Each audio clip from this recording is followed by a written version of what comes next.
We need to end mass incarceration now.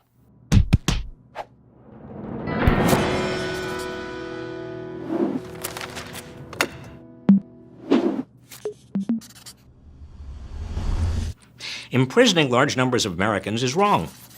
It's also racist. A person of color is more likely to be stopped by the police, questioned, and even arrested. Even if they've done exactly the same thing I've done, he or she is more likely to be convicted and sent to jail. It's also bad for the economy. In the big picture, today the United States has 5% of the world's population, but has 25% of its prisoners. And we spend more than $80 billion each year on prisons.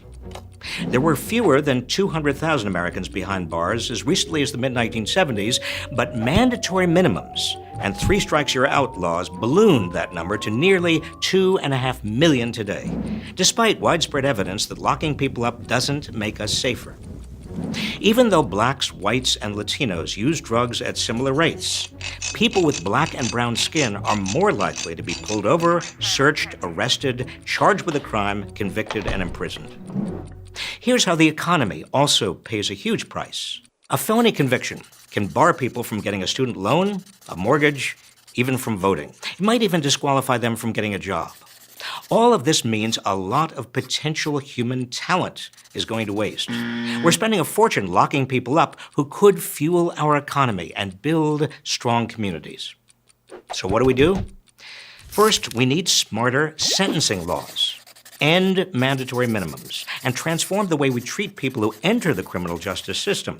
Instead of just prisons and jails, cost-effective alternatives to incarceration, like job training and mental health and drug treatment programs.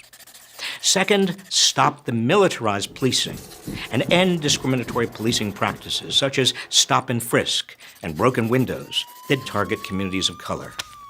Third, stop building new jails, close some existing ones.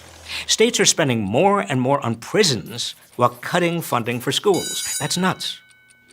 Finally, we need to ban the box. Stop asking on job applications whether you've ever been convicted of a felony. Already, dozens of states, cities, and counties have passed bills demanding that employers consider what you can do in the future, not what you might have done in the past.